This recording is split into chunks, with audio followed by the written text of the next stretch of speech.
샬롬 한 주간 평안하셨습니까? 벌써 7월입니다. 무더운 날씨가 계속되고 있는데 여러분 건강 잘 지키시고 영혼이 잘됨 같이 범사에 잘 되며 강건하신 축복이 여러분 모두에게 있기를 주님을 축복합니다. 제가 기도하고 요한복음 20장에 예수님의 빈 무덤 이 내용 가지고 함께 나누겠습니다. 사랑하는 주 예수님 감사합니다. 십자가에서 우리를 위해 죽으시고 우리를 얻으시고 이제 음부를 장악하시며 또 사망의 권세를 이기시고 빈 무덤을 남기시고 부활하신 주님, 그리고 하나님 보좌 우편에 오르사 지금도 우리를 위해 중보하고 계시고 다시 오실 주님 찬양하며 사랑하며 기다립니다.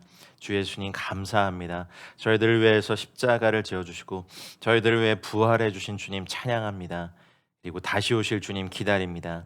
오늘 저희가 요한복음 20장을 대할 때 하나님이 비어있는 이 무덤, 빈 무덤을 향하여 우리의 신앙이 주님께로 향하게 하여 주시고 이 빈 무덤을 통하여 우리의 신앙이 부활의 신앙으로 가게 하시고 또 빈 무덤을 뒤로 하고 세상에 나가서 주의 복음을 증거하는 주님의 제자, 주님의 군사, 주님의 신부, 주님의 상속자가 되게 하여 주시옵소서.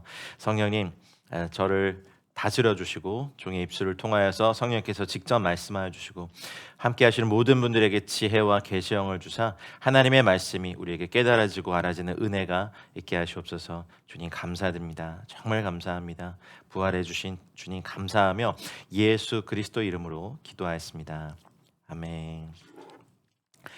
오늘은 요한복음 20장 1절부터 18절의 본문을 가지고 예수님의 빈 무덤이라는 제목으로 함께 은혜 나누고자 합니다. 우리 계신 자리에서 하나님의 말씀 한 목소리로 합독하시겠습니다.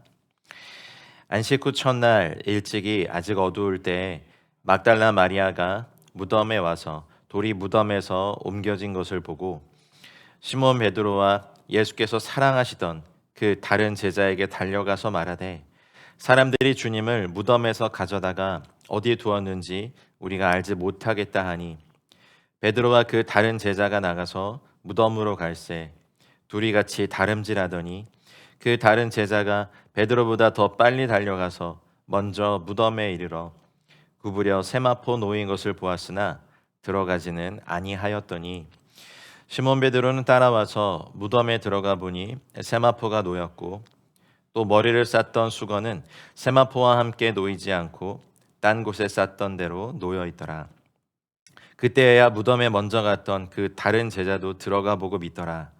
그들은 성경에 그가 죽은 자 가운데서 다시 살아나야 하리라 하신 말씀을 아직 알지 못하더라.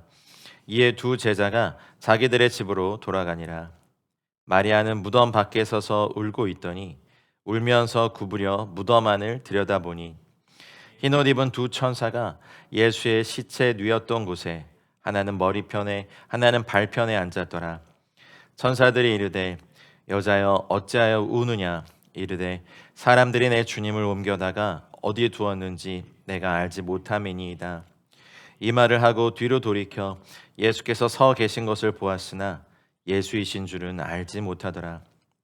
예수께서 이르시되 여자여 어찌하여 울며 누구를 찾느냐 하시니 마리아는 그가 동산지기인 줄 알고 이르되 주여 당신이 옮겼거든 어디 두었는지 내게 이르소서 그리하면 내가 가져가리이다.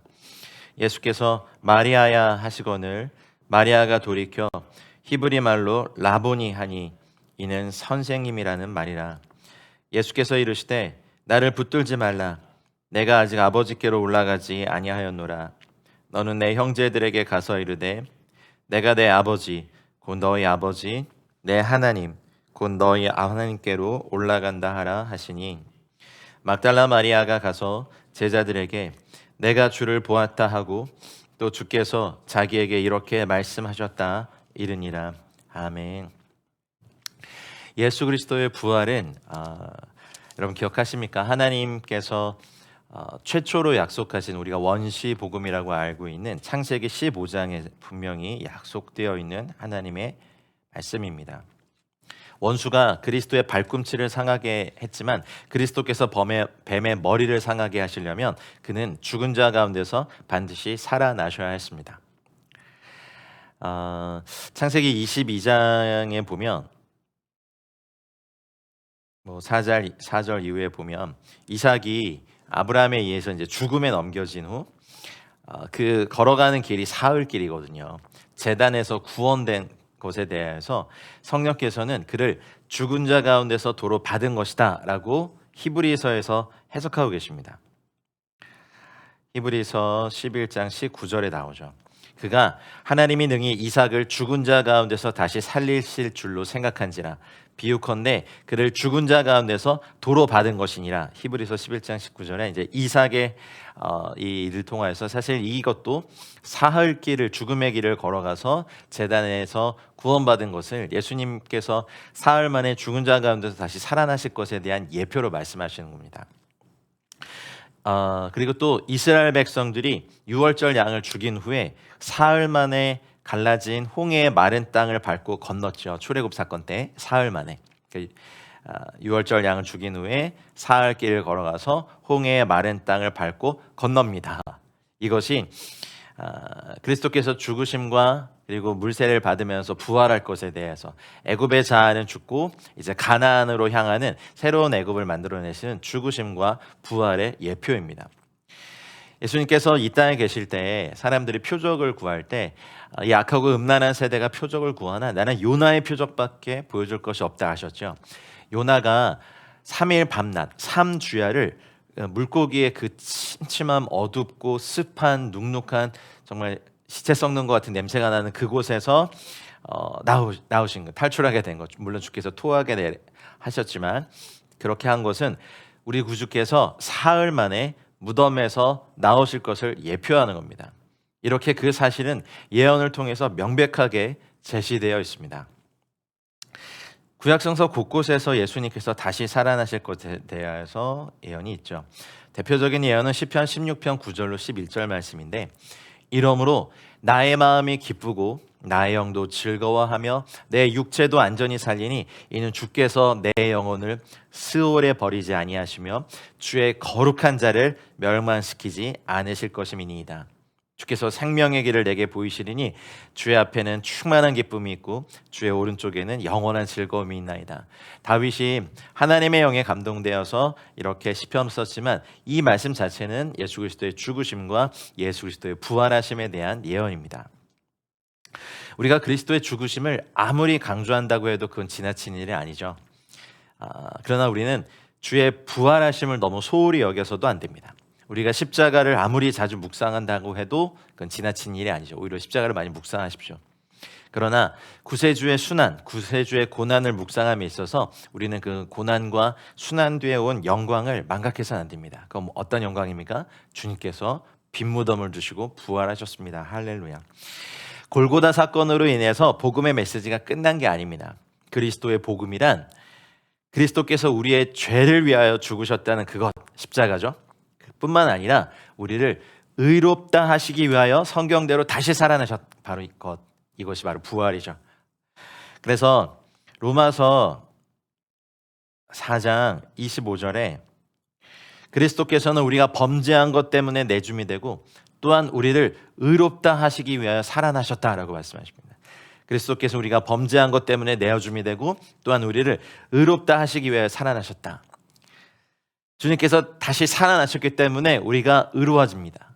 우리의 행실이 공로가 아니라 주님께서 우리를 의롭게 하셨기 때문에 그의 피의 공로로 의롭게 하셨기 때문에 우리는 의롭게 되었습니다. 그리스도께서 계속 무덤에 머물러 계셨다면 우리의 모든 소망도 무덤에 묻혀 있을 겁니다. 사도 바울이 고린도 교회를 향하여서 고린도전서 14장 15절에 이렇게 말씀하셨죠. 그리스도께서 만일 다시 살아나지 못하셨으면 우리가 전파하는 것도 헛것이요 또 너의 믿음도 헛것이라. 달리 말하면 그리스도께서 다시 살아나셨기 때문에 우리가 전하는 이것도 참된 것이고 우리의 믿음도 참됩니다. 부활은 십자가와 함께 기독교 복음의 핵심 중의 핵심입니다. 그리스도께서 부활하심의 증인이 된다는 건 사도, 제자들, 복음 전도자들의 기본적인 자격 요건이었죠. 그들의 메시지는 항상 주님의 죽으심과 주님의 부활하심이 항상 들어있었습니다. 베드로가 오순절날 성령 임하시고 그 베드로의 설교를 이렇게 살펴보면 강조한 중심적인 진리가 바로 예수 그리스도의 부활하심입니다. 너희가 죄 없으신 그분을 십자가에 못 박아 죽이셨다. 그러나 그가 죄가 없으셨기 때문에 죄의 삭은 사망인데 예수님께서 사망 가운데 머물러 계셨다면 그가 죄가 있다는 증거인데 그는 죄가 없으시기 때문에 사망을 이기고 부활하셨다. 이것이 오순절 설교의 중요 진리였죠. 사도들은 사도행전 곳곳에 보면 이제 솔로몬 행각에서 사내들인 공의 앞에서 또 대중들 앞에서 백성들 앞에서 어디를 가든 똑같은 사실을 재강조하였습니다. 이방인들 앞에서도 주님의 죽으심과 특별히 주님의 부활하심을 증거했죠. 그래서 이 요한복음 20장은 너무 위대한 장입니다. 사도들의 서신서들에서도 이 진리가 두드러지게 강조되었죠. 요한복음 20장에서 보면 주님께서 살아나신 후 제자들에게 자기를 나타내신 일이 기록되어 있는데 사실은 부활하신 것을 실제로 본 자는 아무도 없었죠. 제가 말하는 건 부활하신 후에 주님을 뵀지 부활하시는 것을 본 것은 아니거든요. 그러니까 십자가에 내포된 그 지극히 심오한 의미를 본 자는 하나님 외에 없던 것처럼 주님께서 죽은 자 가운데서 살아나신 것을 본 자도 오직 하나님뿐이시고 부활하신 후에 제자들에게 나타나셨죠. 당연한 일이죠. 그리스도께서 우리를 위해 속죄하시고 자기를 내어놓으셨을 때 어둠이 그를 가렸기 때문에 그렇습니다. 인간은 그리스도의 죽음에 있는 그 안에 있는 아주 무한하신 업적을 보지 못했습니다. 우리가 저번 시간까지 그리스도를 십자가에 못 박을 때 유대인들과 로마인들 세상 사람들이 취한 행동들을 우리가 보았습니다. 신분이 높은 자이든 낮은 자이든 종교적인 자든 불경관 자이든 모든 사람들은 그리스도를 십자가에 못 박는데 일익을 담당했습니다. 또 어떤 사도든 어떤 제자는 그리스도를 부인하였고 어떤 제자는 흉악한 제사장들과 장로들에게 예수 그리스도를 팔아 넘겼습니다. 우리가 요한복음을 통해서 배운 것처럼 그러나 이 모든 우리 모두의 죄와 범죄를 그리스도께 이렇게 지우신 분은 바로 여호와 하나님이십니다. 성부 하나님이시죠. 여호와께서 예수님을 상하게 하시고 슬픔에 빠지게 하셨고 우리의 영혼을 위하여서 그리스도를 제물로 삼으셨습니다. 이거는 하나님을 향한 것이기 때문에 인간의 눈엔 보이지 아니했던 거죠. 그리스도의 부활도 마찬가지입니다. 그리스도께서는 아버지의 영광으로 말미암아 죽은 자 가운데서 살아나셨습니다. 할렐루야. 유대인들이 죽여서 또 로마인들이 십자가에 매달은 예수를 다시 살리셨습니다. 그러나 분명히 우리가 살펴본 것처럼 그리스도께서는 자기의 목숨을 다시 얻기 위하여 내놓으셨고 사흘 만에 그들이 파괴한 그들의 육체의 전을 다시 세우셨고 그가 죽은 자 가운데서 다시 살아나신 것을 본 자가 아무도 없으므로 그의 속죄하시는 죽음이 온 세상에 증명되었던 것처럼 그 사실도 또한 온 세상에 입증되고 증명해야 합니다. 그래서 선택한 사람들이 누굽니까? 제자들, 사도들, 그리고 교회입니다. 그리고 저와 여러분입니다. 그래서 우리는 주님의 죽으심과 십자가, 주님의 부활하심, 우리를 의롭다 하시기 위하여서 영원한 생명에 참여하시기 위해서 잠자는 자들의 첫 열매가 되시기 위해서 부활하신 주님을 우리 힘을 다하여 성령님과 함께 증거해야 됩니다. 여러분, 주님은 부활하셨습니다. 이건 부활절 아침에만 외치는 메시지가 아니어야 합니다. 우리의 죄를 위해서 내어줌이 되고 우리를 의롭다 하시기 위해서 다시 살아나신 우리 주님께 우리는 감사와 찬양과 영광을 계속해서 돌려야 될 것입니다. 예수님께서 부활의 영광에 또 부활에 참여하실 때 성부, 성자, 성령께서 다 함께 역사하셨습니다.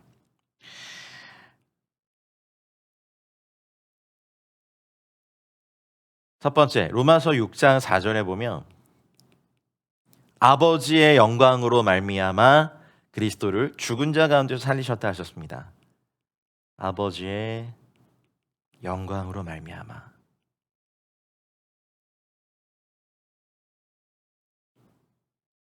두 번째는 요한복음 10장 17절 우리가 여러 번 살펴본 말씀이죠. 내가 목숨을 버리는 것은 그것을 내가 다시 얻기 위함이니. 예수 그리스도의 자발적인 포기셨습니다.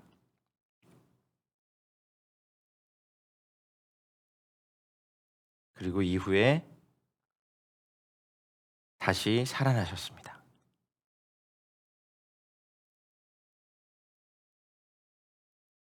그리고 세 번째, 로마서 8장 11절에 보면 예수를 죽은 자 가운데서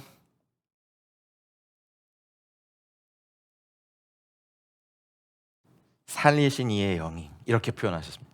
그 영이 너희 가운데 거하시면. 이걸 왜 다 써드렸냐면 성부 하나님도 예수님의 부활에 동참하셨고, 성자 예수님은 자발적인 생명의 포기와 다시 살아나심을 하셨고, 그리고 성령님도 죽은 자 가운데서 예수 그리스도를 다시 살리신 이의 영이라고 표현하셨습니다. 성부, 성자, 성령께서 다 같이 역사하신 사건이 예수님의 부활하심입니다.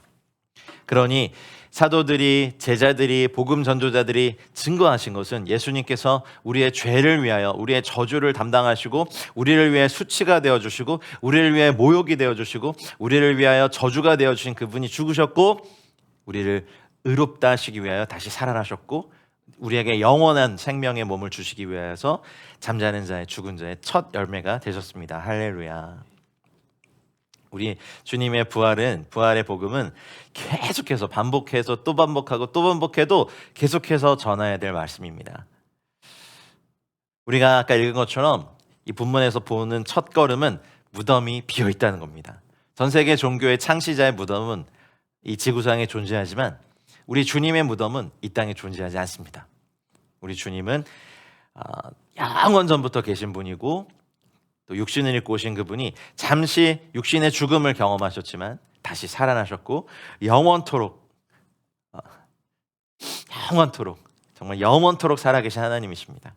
그리고 나중에 그날에 저희도 우리의 몸이, 죽을 몸이 홀연히 변화하여 죽지 않을 새 몸이 될 것을 우리 소망 가운데 우리 믿음 안에 갖고 있습니다. 우리가 무엇이 간데 그렇게 할 수 있습니까? 바로 예수 그리스도께서 죽으셨고 예수 그리스도께서 살아나셨기 때문에 그렇습니다. 아멘. 자, 1절 읽겠습니다. 안식 후 첫날 일찍이 아직 어두울 때 막달라 마리아가 무덤에 와서 돌이 무덤에서 옮겨진 것을 보고, 마리아는 주님께서 살아계실 때나 죽으신 후에나 한결같이 예수님을 사랑하고 공경합니다. 제자들의 사랑도 물론 놀랍지만 특별히 여인의 이 사랑, 예수 그리스도를 향한 이 사랑은 신부된 교회가 어찌 해야 되는지를 저희들에게 보여주는 겁니다. 예수님을 보고도 알아보지 못하고 동산직이라고 생각한 미숙함은 있었지만 예수님께서 마리아야 라고 불러줬을 때 알아봤잖아요. 어쩌면 우리 이 땅에서의 신부된 교회가 미숙한 가운데 이렇게 한 걸음 한 걸음 걸어가고 있지만, 주님께서 우리를 이름을 불러주시고, 주님께서 우리에게 개인적인 관계를 가져주시고, 주님께서 우리의 눈을 열어주시면 라보니여, 랍비여, 주님이셔 라고 고백하는 그러한 성숙한 단계를 갈 수 있죠. 주님의 시신을 씻기 위해서 무덤으로 왔죠. 향품을 준비했거든요. 그래서 그리스도에 대한 사랑의 진실한 이 여인을 요한은 요한복음 20장에서 바로 기록하고 있습니다.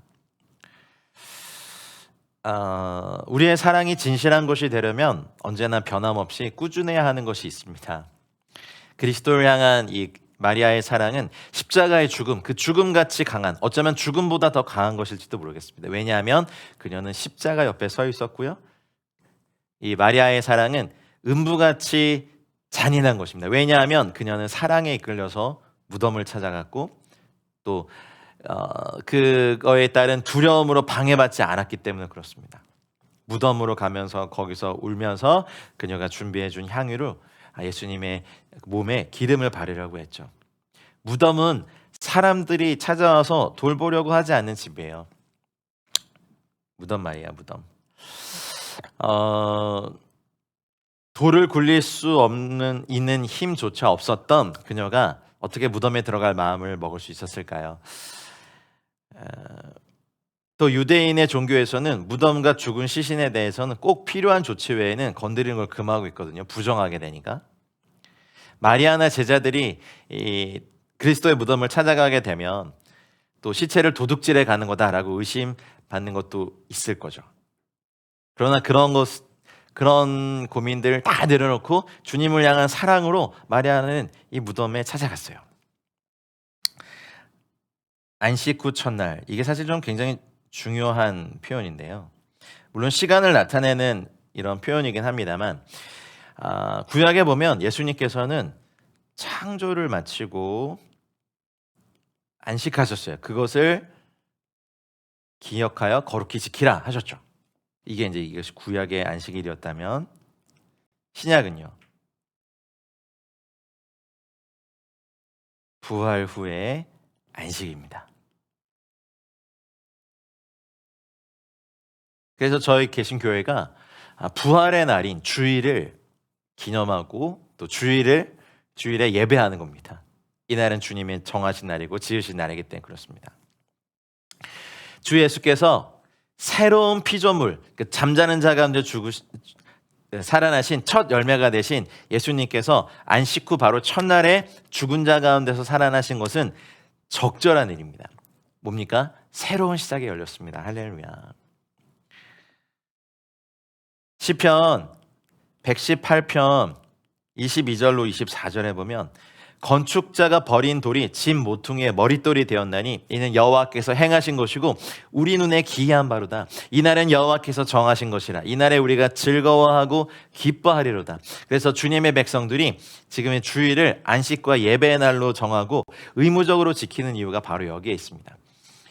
여러분, 금요일 저녁부터 시작이 되는 안식일은 여러분 개인과 가정에서 지키시고, 이 주일은 그렇게 안식일을 충분히 하나님 안에서 누리고 지킨 사람들이 공동체로 모여서 함께 축제처럼 잔치처럼 잔치하며 페스티벌로 주님께 노래하며 예배하며 기쁨의 떡을 떼며 주의 말씀을 선포하고 주의 말씀을 들으는 거룩한 날입니다. 다시 말씀드리지만 구약시대 안식일은 하나님께서 옛 창조의 일을 마치신 것을 기념하는 날이고, 신약시대 안식일은요, 예수 그리스도께서 새로운 창조의 근원이 되는 일을 마치신 것을 기념하는 날입니다. 사실 그 스피릿은 동일합니다. 그러니 이날은 참 기쁘고 좋은 날입니다. 마가복음에 보면 16장 1절 2절에 보면 막달라 마리아와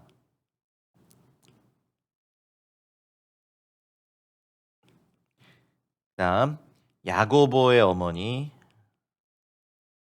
마리아,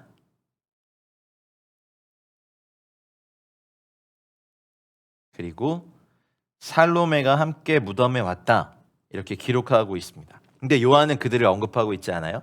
이 넷째 복음서, 우리 요한복음의 특징이 이제 좀 파악이 되시나요? 사람을 개별적으로 다루고 있습니다. 그리스도와 함께 혼자 있던 니고데모를 썼고 3장에서, 4장에 보면 수가성, 그 사마리아 여인을 썼고, 9장에 보면 눈먼 거지들을 썼죠. 이게 이제 요한복음서의 특징인 걸 아시겠습니까? 그리고 요한복음의 또 다른 특징 중에 하나는 사랑을 가진 마음, 즉 어떤 주님에 대한 사랑의 마음, 공경의 마음 가진 사람을 두드러지게 씁니다. 주님을 처음 만난 날부터 주님과 함께 거하는 두 제자에 대한 이야기나, 다른 사람들을 구세주께 데려가서 그를 직접 뵙게 한 건 안드레의 이야기나,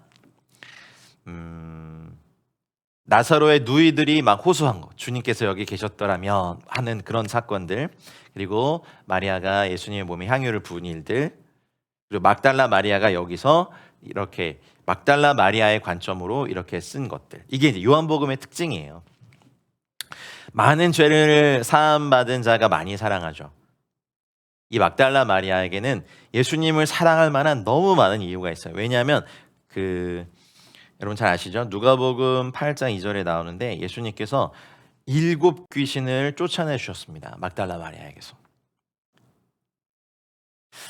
그러니 막달라 마리아가 주님을 사랑하는 그 수준은 저희가 좀 상상할 수 없는 분량일 수도 있습니다. 여러분, 주님을 이렇게 사랑하시길, 이것보다 더 사랑하시길 축복합니다.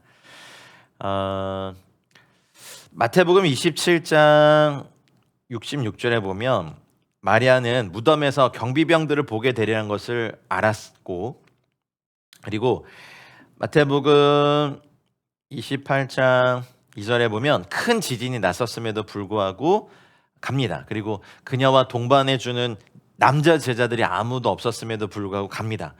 그리고 6월절 축제 중이라서 수많은 낯선 사람들이 성전 벽 근처에 허름한 오두막집에서 잠을 자고 있었을 것임에도 불구하고 사랑에 이끌려 구세주의 시체가 놓여있던 장소로 이끌려갔습니다.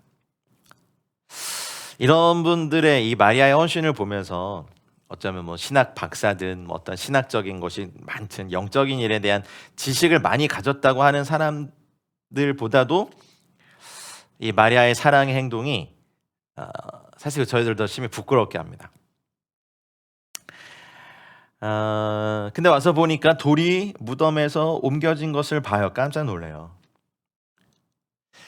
아까 봤던 마태는 큰 지진이 나며 주의 천사가 하늘로부터 내려와 돌을 굴려내고 그 위에 앉았다라고 마태는 기록하고 있는데, 마리아는 그 후에 도착하고 돌이 무덤에서 옮겨진 것만 봐요.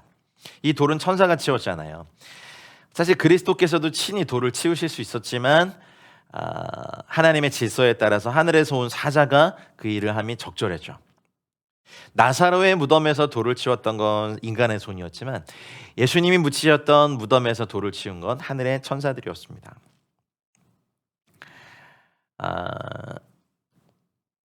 그렇다면 사실 요한복음에서는 막달라 마리아만 기록했고 마태복음과 마가복음에는 몇 명의 사람들을 기록했는데, 사실 이 문제는 2절을 읽어보면 금방 풀립니다. 읽어보겠습니다. 시몬 베드로와 예수께서 사랑하시던 그 다른 제자에게 달려가서 말하되, 사람들이 주님을 무덤에서 가져다가 어디 두었는지 우리가 알지 못하겠다. 여기 이제 우리라고 말하죠. 사도 요한은 막달라 마리아를 집중해서 기록했을 뿐 여기 보면 우리라고 얘기해요. 우리. 그러면 마태복음과 마가복음에서 기록한 그 다른 여인과도 충돌하지 않는 거죠. 누가복음에서는 몇 명인지는 밝히지 않아요. 단지 갈릴리에서 예수와 함께 온 여자들이 무덤에 왔다고만 보도합니다.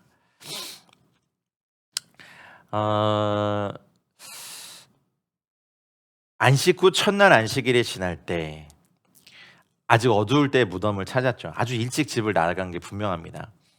잠을, 여러분 여기 보면 잠을 설칠 정도로 그리스도를 찾는 것, 그리고 그리스도를 놓칠 것이 두려워서 일찍 일어나는 것, 이렇게 우리가 주님을 앙망하고 갈망하고, 제 자신도 반성합니다. 저는 이렇게 주님을 앙망하고 있지 않는데 주께서 저의 마음을 다시 회복시켜 주시고 저의 에클레시아의 마음을 다시 회복시켜 주시고, 아니 회복이 아니라 이전에는 경험해보지 못한 갈망과 목마름과 주님을 향한 간절함이 이 화요 바이블 스터디 하시는 저와 여러분들 모두에게 있기를 주의 이름으로 축복합니다.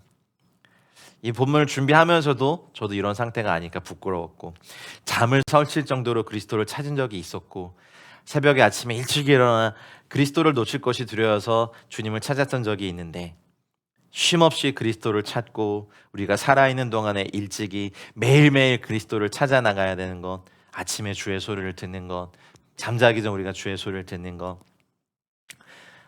인기 없는 일이죠. 그러나 우리를 사랑하는 주님을 찾고 만나는 것은요, 영원부터 영원까지 이르는 선한 일입니다. 이렇게 찾는 자, 사실 그리스도께서는 생명의 원천이시잖아요. 이렇게 찾는 자에게는 입구를 막고 있던 돌이 굴려지는 은혜가 일어납니다. 여러분의 삶에 이런 일이 일어나길 축복합니다. 비어있는 무덤을 보고 너무 놀라가지고 시몬 베드로와 예수께서 사랑하시는 그 다른 제자는 이제 우리 알아요. 베드로와 요한이 같이 있는 것이 여기 증거되죠. 요한에게 달려가서 말하되, 사람들이 주님을 무덤에서 가져다가 어디 두었는지 우리가 알지 못하겠다. 근데 여러분, 사랑하지만 영적으로 우둔할 수 있어요. 아직 미숙할 수 있어요. 주님께서 계속 인자가 죽은 후에 사흘 만에 다시 살아날 것이다라고 여러 번 말씀하셨지만, 예수님을 사랑하는 마리아도 그걸 깨닫지 못하고 사람들이 주님을 무덤에서 가져갔다고 생각한 거죠. 그래서 마리아는 대제사장과 그 세력들이 주님을 더 나쁜 곳에 두고 시체를 모욕하기 위해서 그 시신을 가져갔거나, 아니면 요셉과 니고데모가 좀 곰곰이 생각한 후에 유대인들이 그 시신을 훼손할까 봐 가져간 것이 아닐까라고 생각했을지도 모르겠어요. 그 추측이 가능하죠. 어쨌든 마리아가 어떠한 추측을 했든지 간에 주님의 시신이 없어진 건 너무 당혹스럽고 황당한 일이죠. 여러분 그래요. 교회도 그렇고 뭐 선교단체도 그렇고 주님을 뜨겁게 사랑하지만 어느 부분에 있어서는 장성한 분량의 지식에 이르지 못한 분들이 많은 거 있습니다. 하지만 주님께서 마리아야 마리아야 불러주시고 주님이 그 옆에 계심을 깨닫고 주님의 임재와 하나님의 말씀을 깨달으면 그의 믿음은 성장합니다. 울고 있던 여인이 예배자로 바뀌는 것이 오늘 읽었던 본문에 나오잖아요. 거기가 뭐가 필요합니까? 마리아야 부르시는 주님의 그 개인적인 그 관계를 여시는 주님의 음성입니다. 그것이면 족합니다. 사도들에게 막 달려가서 알리죠. 근데 왜 베드로와 요한이었을까요? 뭐 여러 가지 추측이 가능해요. 베드로와 요한과 야고보는 주님이 항상 어디를 가든지 데려가셨던 이 세 명의 핵심 제자였어요. 겟세마네 동산에서 사도들보다 더 멀리까지 데리고 들어가셨고, 이 두 사도는 그리스도께서 붙잡히신 후에도 그리스도께 가까이 그래도 그나마 붙어 있었어요. 그래서 따라가서 예수님 따라서 대제사장의 관정까지 들어갔고, 요한은 그 심판 장면도 봤고, 베드로는 불죄다가 3번 부인하고 도망갔죠. 그리고 다른 저자가 말한 것처럼 또 요한복음이 말한 것처럼 요한이 직접 말한 것처럼 예수님의 십자가 옆에 요한이 있었고, 그리고 요한은 베드로의 그 슬픈 실패를 봤어요. 그럼 어쩌면 예수님의 십자가 옆에서 마지막에 들은 말씀으로 베드로를 위로하고 같이 있는 시간을 이렇게 보내고 있었죠. 사실 요한의 성품에서 그리스도를 부인한 이 베드로에게 그런 사랑을 보여주는 것이 이 젊은 요한에게 어려울 수 있었지만, 이것이 요한의 마음 안에 있었던 나중에 시간이 흘러 요한을 사랑의 사도라고 부를 수 있는 그 씨앗이 작지만 여기 자라고 있었는 게 보이죠. 사랑하는 주님을 3번이나 부인하고 저주했던 베드로는 스스로 무너져 있었고 망가져 있었을 겁니다. 그 베드로 옆에서 자리를 지켜주고 함께 있었던 요한의 이런 또 성품의 씨앗을 저희가 볼 수 있어요. 근데 슬프게도 우리 중에서 지식이 가장 뛰어난 사람이고 학식이 많고 박사학위가 여러 개 있다 할지라도 그리스도의 가르침을 이해하지 못할 수 있습니다. 그거는 연구해서 알게 되는 게 아니라 지혜와 계시의 영이신 성령님께서 우리에게 레마의 말씀으로 깨닫게 하셔야 됩니다. 이 요한복음의 스타디를 거의 1년이 넘게 같이 해오신 여러분 정말 존경합니다. 요한복음이 엄청난 말씀이 여러분 안에 끊임없이 다시 한번 이 말씀들을 읽고 계속해서 읽을 때 깨달아지는 역사, 읽을 때마다 깊어지는 역사, 읽을 때마다 확장되는 역사, 읽을 때마다 클리어해지는 역사, 읽을 때마다 말씀이 실제가 되는 역사가 꼭 있으시길 축복합니다. 이 얘기를 듣고 3절 읽겠습니다. 베드로와 그 다른 제자가 나가서 무덤으로 갈새 너무 놀란 소식을 들었거든요. 그래서 두 제자가 즉시 일어나서 마리아가 말한 것처럼 무덤에서 돌이 옮겨졌단 말이 도대체 어찌 된 것인지 출발했겠죠. 아마 처음에 여긴 기록되지 않았지만 시체가 없어진 것이 확실해? 근데 이제 앞선 구절을 보면 마리아가 그 돌이 무덤에서 옮겨짐을 보고 너무 놀라서, 사실은 나중에 마리아가 그 안을 이렇게 11절에 보면 이렇게 들여다보거든요. 그러니 우물쭈물하고 아니 돌이 옮겨진 것만 보고 내가 너무 놀라서 달려왔어라고 하는 그 말에 어쩌면 그거를 확인을 하러 두 제자가 막 달려갈 수밖에 없었겠죠. 진짜 예수님 시체가 없는 걸 봤어? 근데 보지는 못했거든요. 그러니까 마리아가 무덤 안을 실제로 들여다본 건 아니에요. 나중에 이제 그 11절에 보면 그때서야 울면서 무덤 안을 이렇게 보니까 천사들을 보는 그게 기록이 되어 있죠. 그래서 마리아가 무덤 안을 실제로 들여다본 것이 아니라면 이 두 제자가 직접 가서 살펴보는 것이 좋겠다고 생각한 거죠. 여기서 우리는 하나님의 섭리를 좀 발견할 수 있어요. 모세의 법에 따르면 여자는 증언을 할 수 없어요. 이게 뭐 여러분 제가 정한 법이 아니니까 저한테 뭐라지 마시고, 고린도전서 15장에도 보면 여자들에 대한 언급이 없죠. 사도 바울이 말한 것처럼. 그러니까 진실은 최소한 2명의 증언이 있어야 확정될 수 있거든요. 그 남자 그리고 2명. 그래서 빈 무덤과 구세주께서 벗어주신 세마포가 가지런히 개어져 있는 그 광경에 대한 증인으로서 베드로와 요한 두 사람이 나타나야 돼요. 마리아의 증언만으로 했다가는 이것이 성립이 안 되니까, 물론 그 소식을 듣고 놀란 두 제자가 무덤으로 뛰어갔지만 결국 이것은 하나님의 법을 또 성취하는 하나님의 섭리예요. 두 사람 이상의 증언이 있어야 돼요. 그것이 인정을 받으려면요. 여성을 무시하는 게 아닙니다. 법을 그렇게 정해 주셨기 때문에 그렇습니다. 자, 이제 뛰어갑니다. 다른 제자가 나가서 무덤으로 갈새. 자, 4절. 둘이 같이 다름질하더니 그 다른 제자가 베드로보다 더 빨리 달려가서 먼저 무덤에 이르.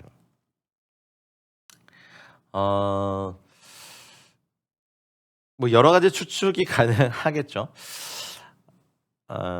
요한이 베드로보다 앞질러 간 건 어쨌든 뭐 신체적인 특별한 이유가 있는데, 근데 20대 초반의 젊은이와 30대 초반의 그렇게 차이 많이 날까요?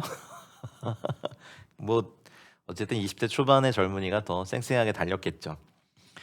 어쨌든 요한은 이 사건 이후에 60년 이상 더 산 걸 보면서 베드로보다 젊은 건 사실이고, 여기에 너무 큰 의미를 두시진 않았으면 좋겠어요. 뭐 여러 가지 막 은유적으로 해석한 걸 많이 본 적이 있어요. 뭐 뛰어는 갔지만 베드로의 머리가 복잡한 거예요. 베드로는 아직 주님과 이걸 회복하지 못했거든요. 요한도 물론 주님을 버리고 도망쳤지만 십자가 밑에 있다가 주님의 어머니 마리아를 부탁받고, 그때부터 마리아를 집으로 모셨죠. 그러니 요한은 거리낄 것이 없으니까 더 빨리 달려갔고, 베드로는 조금 이게 좀 마음에 거리낌이 있어서 달려가지 못했다, 뭐 이렇게 설교하신 것도 들었는데, 어찌됐든지 간에 요한이 베드로보다 더 빨리 달려갔습니다. 그냥 먼저 무덤에 이르렀는데, 근데 5절 보세요. 구부려 세마포 놓인 것을 보았으나 들어가지는 아니었어요. 근데 여기서 다시 한번 추측을 해야 돼요. 여기는 이제 팩트니까. 먼저 도착하고 몸을 구부려서 무덤 안을 이렇게 보니까 세마포 놓인 것을 보았으나 들어가지는 아니하였다, 이렇게 돼 있어요. 여기 보면 이제 케이메나 타 오소니아, 놓여진 세마포인데 오소니아. 여러분, 그 주님께서 죽은 나사로를 살리셨을 때, 나사로가 이렇게 나왔을 때 풀어놓아 다니게 하라 하셨죠. 죽은 사람의 시체를 수의를 꽁꽁 싸매는 거잖아요. 근데 이 케이메나란 요 동사는요, 이걸 어떻게 설명해야 되나? 그러니까 예수님을 수의를 입혔다면 꽉 조이게 이렇게 칭칭 감았거든요. 근데 케이메나란 동사는 이렇게 풀어서 놓은 게 아니라 감겨진 상태 그대로 놓은 거예요. 그러니까 그 뭐냐면 몸이 수위를 풀지 않고도 그냥 이렇게 일어나신 거예요. 그런 동사예요. 세마포 놓인 것을 보았죠. 그러니까 누군가 풀었으면 이게 이제 막 헝클어져서 푼 자국이 남았을 텐데, 그 형체 그대로 이렇게 놓인 거예요. 케이메나. 제 설명력이 좀 떨어져서 죄송합니다만 좀 이해되시겠죠? 그러니까 푼 게 아니라 그 예수님을 묶어 놓을 수 있는 게 없거든요. 그렇죠? 죽음도 묶을 수 없고 세마포도 이렇게 묶어 놓은 것이 그대로 놓이는 거예요. 그러니까 너무 신비죠. 어쩌면 사도 요한은 이걸 보고 너무 놀라서 들어가지 못했다는 의견도 있어요. 성서학자들이 한 거. 깜짝 놀라서. 뭐 저희가 이게 이제 기록되어 있지 않으니까 도대체 요한은 왜 안 들어갔을까? 여기 요한의 행동에 어떤 교훈적인 의미가 있지 않을까? 뭐 여러 가지 해석이 있지만, 무덤 안을 구부려서 무덤 안을 들여다본다고 해서 결코 부활하신 그리스도를 보는 건 아니거든요.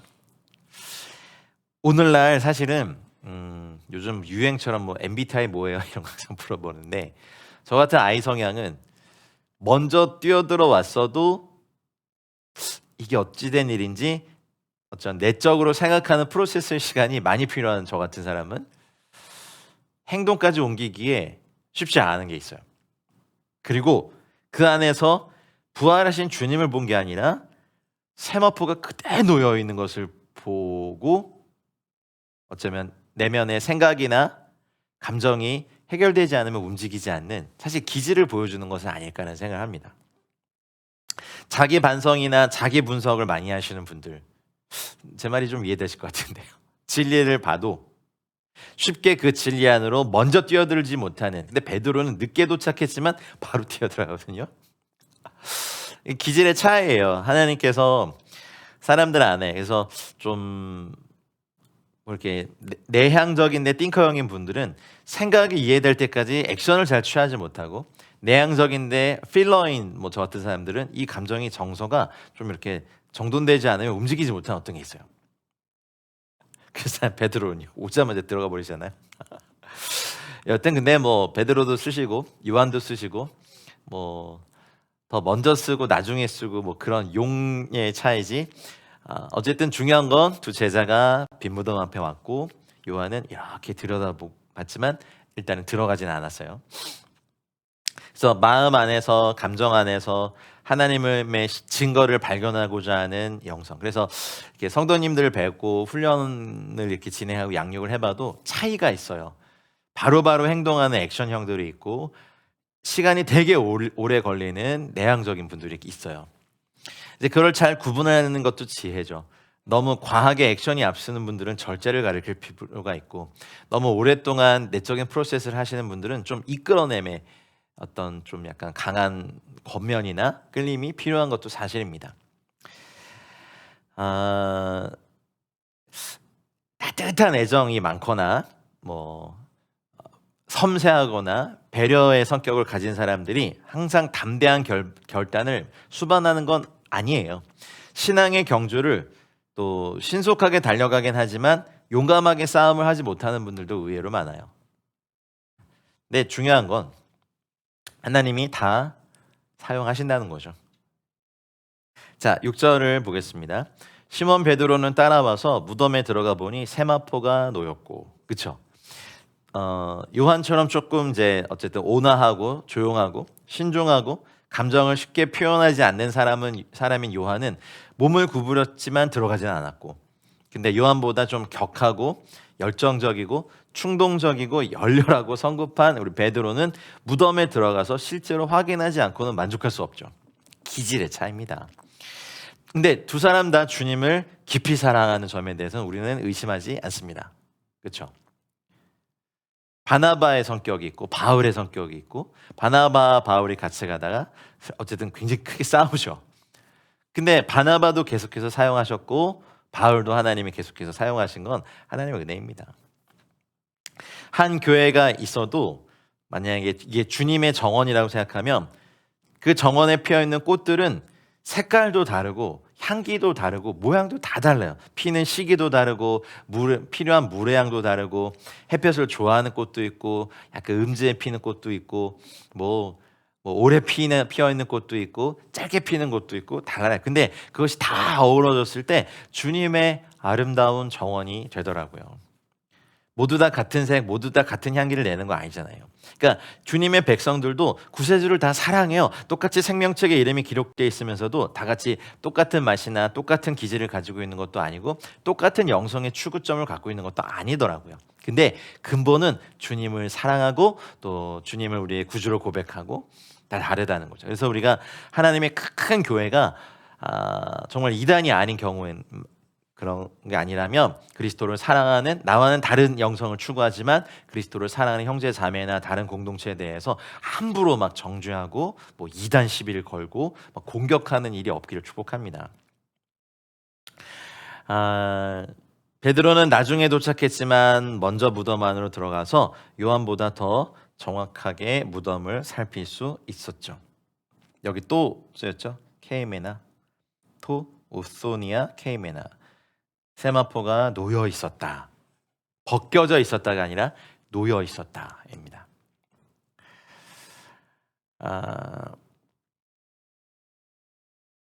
수의를 남겨주셨죠. 사실 그리스도께서 제자들에게 어떤 옷을 입고 나타나셨는지는 성경에 기록되어 있지 않아요. 이제 세마포가 수의거든요.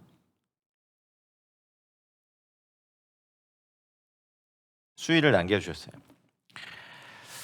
근데 어쨌든 옷을 입고 나타나셨겠죠. 네, 수의는 무덤에 남겨두신 채로 다시 살아나셔서 제자들에게 나타나신 이유, 그리고 죽음이 수의를 남겨두신 이유는 죽음이 다시는 예수님을 주관하지 못할 것이니까. 할렐루야.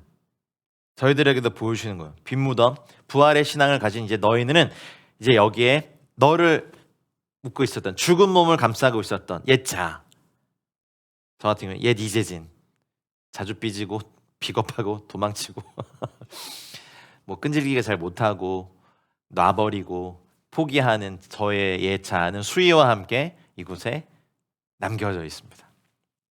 베드로는 이걸 본 거예요. 나사로는 수위를 걸치고 무덤에서 나왔잖아요. 네, 왜 그럴까요? 나중에 나사로는 어쨌든 죽어요. 그가 그 수위를 다시 사용해야 됐기 때문에 그렇지만 그리스도께서는요, 부활하셨기 때문에 이런 수위, 세마포, 오소니아 이거는 벗어버리고 무덤에서 나오셔야 돼요. 그러니 이것을 통해서 저희들에게 가르쳐 주신 게 있죠. 재진아, 수위를 벗어버리고 옛사람이 죽고 이제 그리스도와 함께 살자.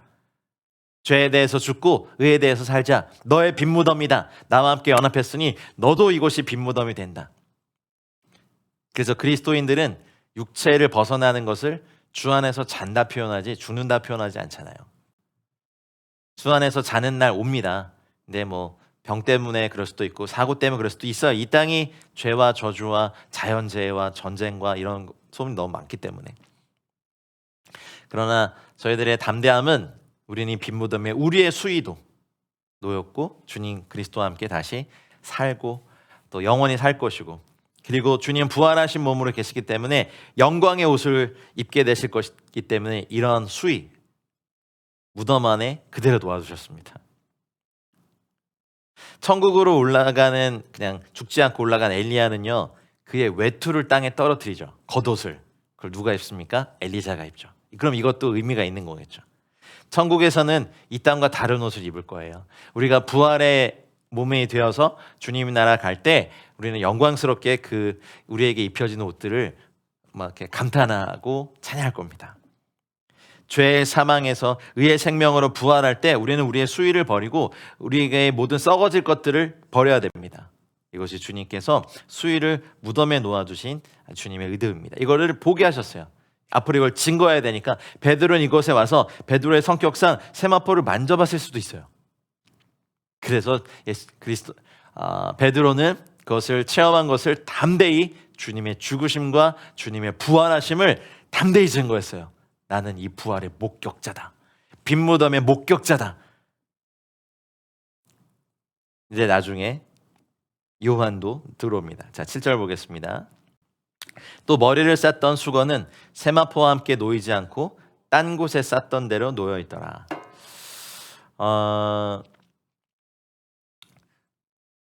아까 제가 좀 설명을 안 드린 6절의 단어가 있는데, 시몬 베드로가 따라와서 무덤에서 들어가 보니, 여기 있네요. 카이 데오레이. 이 데오레이는요, 쓱 보고 지는 게 아니라 굉장히 명백하게 집중해서 보다, 거의 막 관찰 수준으로 보다가 데오레이 동사예요. 그리고 세마포도 받고 머리를 쌌던 수건은, 왜냐하면 세마포 그대로 수위에서 일어나셨고 머리에 쌌던 수건은 딴 곳에 놓여 있는, 이것을 데오레이 본 거예요. 면밀히 관찰한 거예요. 그리고 면밀히 보게 하셨어요.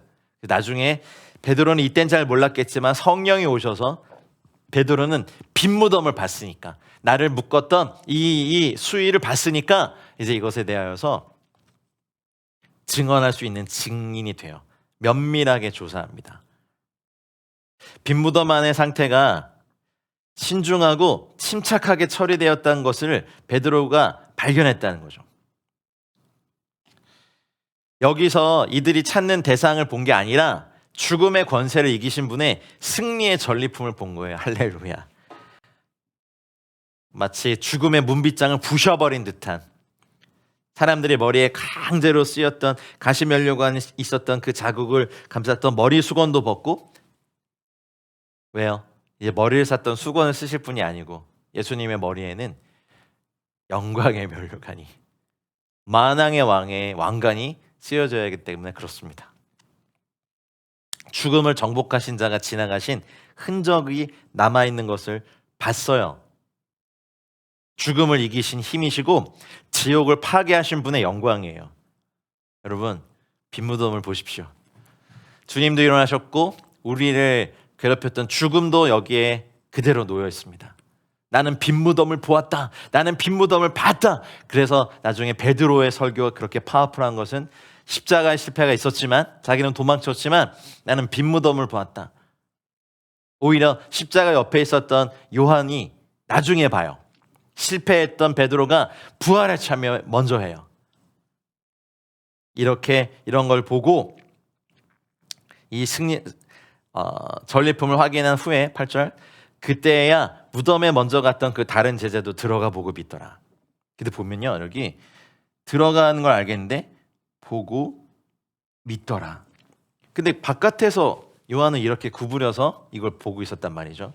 근데 들어와서 보고 믿는 건 달라요. 이 기질, 내향적인 기질에 있는 분들은 들어와서 보고 믿어요. 다른 사람이 먼저 그 길을 간 것을 따라가는 경향이 강해요. 그러나 분명한 것은 앞선 기질도 뒷선 기질도 장단점이 다 있다는 거죠.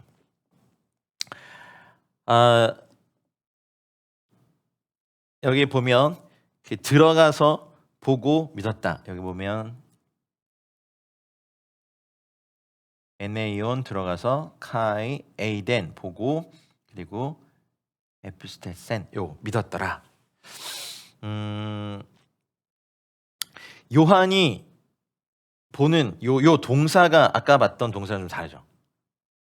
베드로는 막 관찰하듯 면밀히 살피듯 봤어요. 근데 이것도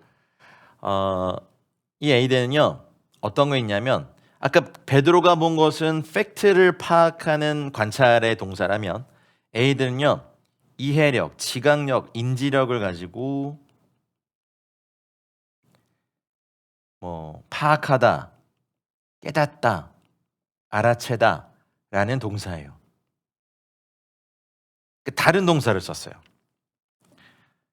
그럼 여기서 요한이 보고 깨닫고 알게 된 게 무엇일까요? 밖에서 보았을 때는 그는 세마포가 놓여 있는 것을 얼핏 본 거고, 안에 들어와서는 세마포와 함께 놓이지 않고 딴 곳에 쌌던 대로 놓여 있는 머리를 쌌던 수건도 봤어요. 죽음도 그를 막을 수 없고, 이제 예수님은 이 땅에서 쓰여진 수건을, 시체에 쓰여진 수건을 버리고 주님은 만왕의 왕으로 왕관을 쓰신 거예요. 결국 나중에 요한계시록에서 보잖아요. 그 머리에는 왕관이 쓰였더라. 만왕의 왕이요 만주의 주 되신 그. 와. 요한이 이 무덤 안을 들여다보고 세마포를 보았고, 그리고 죽은 자 가운데서 다시 살아나셨음을 믿고 깨닫고 파악한 거죠. 무덤이 비어있는 사실만으로 기적의 부활이 일어났다고 밖에서 봤을 땐 믿을 수가 없었어요. 근데 이렇게 들어와 보니까 요한은 주님의 몸과 머리를 단단하게 감았던 긴 세마포가 흐트러지지 않은 채 원래의 나선형 모습 그대로 놓여있는 것을 보았을 때 이건 기적이다, 이렇게 한 거죠. 주님은 살아나셨다. 그리스도께서 그것을 풀지 않고 거기서 그냥 빠져나가신 것이다. 만약 친구들이 시체를 옮겨간 거라면 세마포를 풀지 않고 가져가야 되지 않을까요? 여러분, 죽은 시체를 발가벗겨서 가져갈, 아무리 그래도 그런 생각을 하지 않지 않을까요? 그래서 요한은 이걸 살펴보고 에이든 이렇게 보니까 살아나셨구나. 이건 그대로 살아나신 거야. 그래서 믿게 된 거죠. 그리스도께서 무덤에 영원히 갇혀 있을 분이 아니고 그리스도께서 말씀하신 것처럼 사흘 만에 살아나셨구나. 죽음의 옷을 벗어버리고 불멸하고 영광스러운 옷을 입고 나오신 것. 나중에 우리 그리스도께서 재림하실 때도 저와 여러분도 우리의 낮은 몸을 자기 영광의 몸의 형체와 같이 변화시키 하리라 하셨던 주의 말씀, 빌립보서 말씀 기억하십니까? 이거를 이제 알고 믿게 된 거죠. 자, 9절 읽겠습니다. 그들은 성경에 그가 죽은 자 가운데서 다시 살아나야 하리라 하신 말씀을 아직 알지 못하더라. 굉장히 엄중하며 우리를 겸손하게 해주는 말씀입니다. 이 두 사도는, 또 제자들은 사실 3년이 넘는 시간 동안 주께서 부활에 관해 말씀하신 것을 들어왔는데 그럼에도 불구하고 그리스도의 말씀을 이해하지 못했어요. 사실은 오히려 이걸 기억한 건 그들의 원수들이 기억했어요. 그래서 경비병을 두고 지키게 하고 시체를 훔쳐가지 못하게 해라 했지만 막 번개와 지진이 일어나고 하늘에서 번개가 내리고 영광의 빛이 비치니까 군병들이 무서워서 도망갔죠. 마태복음 28장 6절에 보면 그가 말씀하신 대로 살아나셨느니라 나중에 이 증언을 합니다. 동일한 본문에서 평행 본문에서 좀 찾아보면 누가복음 24장 5절로 7절에 보면 천사들이 막 책망을 해요. 어찌하여 살아있는 자를 죽은 자 가운데서 찾느냐? 여기 계시지 않고 살아나셨느니라. 갈릴리에 계실 때 너에게 이렇게 어떻게 말씀하셨는지를 기억해라. 이르시기를 인자가 죄인의 손에 넘겨져 십자가에 못 박히고 제3일에 다시 살아나야 하리라. 이렇게 말씀하십니다. 근데 사도들은 흘려들었어요. 그리고 사실 사도들은 유대인이기 때문에 어렸을 때부터 구약 성경을 벗하며 살아온 사람들이잖아요. 그렇다면 아까 우리 시편 16편 9절로 11절 같은 말씀을 알고 있어야 했어요. 그러니 사실은 하나님의 말씀을 깨닫게 하시기 전까지는요, 사실 우리는 지식을 안다고 해서 주의 말씀을 아는 것이 아닙니다. 믿음, 그리고 믿음을 갖게 하는 통로 중에 하나인 외적인 증거. 물론 여기에는 성경 말씀에 대한 지식이 필요합니다. 근데 이것이 믿음과 외적인 증거로 가기까지는, 체험의 신앙으로 가기까지는 시간이 걸리죠. 근데 나중에 베드로가 자신의 서신에서 그렇게 밝혀요. 베드로전서 1장 8절에 보면 그리스도를 보지 않고도 그를 사랑하는 것이 굉장히 좋은 것이다. 선한 것이다. 영광스러운 것이다까지 나중에 요한이 말해요. 요한은 여기 9절에서 자신들의 빈약한 믿음을 사실은 이때 성경에 그가 죽은 자 가운데서 다시 살아나야 하신 말씀을 깨닫지 못한 것, 무지함 때문이라고 돌려서 가로를 치고 이 요한복음의 요 말을 삽입한 거죠. 사도 요한이 이것을 기록할 때쯤 사랑의 사도가 되고 굉장히 겸손한 사랑이 되는 걸 보여주는 예증입니다. 자, 사도 요한의 고백도 봤으니 자 10절 넘어가겠습니다. 이에 두 제자가 자기들의 집으로 돌아가니라.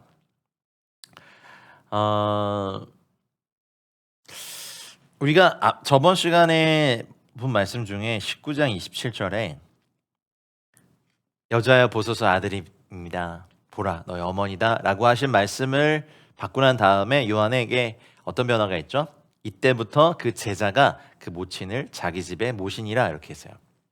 그러니까 그러면 이 말씀과 관련해서 생각해 보면 베드로와 요한은 구세주께서 죽은 자 가운데서 살아나신 것, 또 시체가 사라진 것에 대해서 그의 모친께 알려드리기 위해 서두른 것이다 라는 첫 번째 추측이 가능하고, 두 번째는 아직까지 이제 자기들이 스승으로 모셨던 분을 죽인 것에 대한, 사람들이 죽인 것에 대한 트라우마와 이런 것이 있으니까 여기 있다간 주님의 시신을 훔쳐간다고 하는 의심을 받고 붙잡히거나 이미 시신이 없어진 상황에서 그 죄를 뒤집었을 것을 염려했었기 때문이다.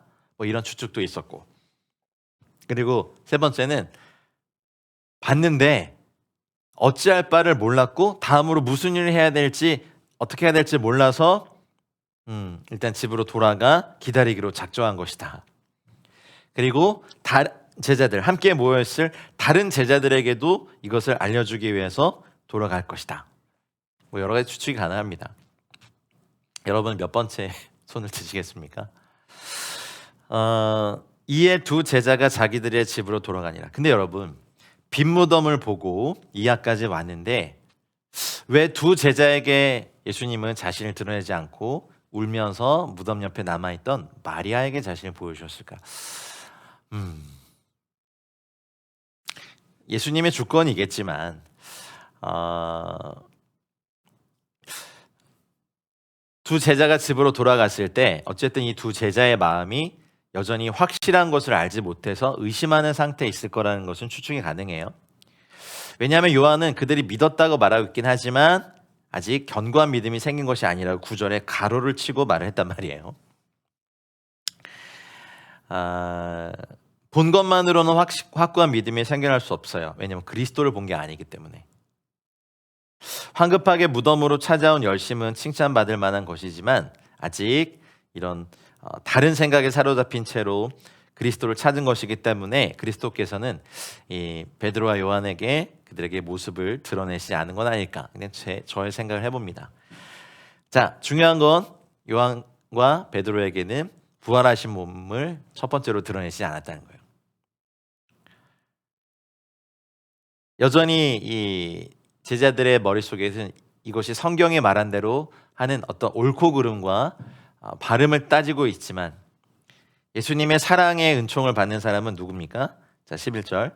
마리아는 무덤 밖에 서서 울고 있더니 울면서 구부려 무덤 안을 들여다보니 바로 이 여인입니다. 성경을 제자들보다 더 몰랐겠죠.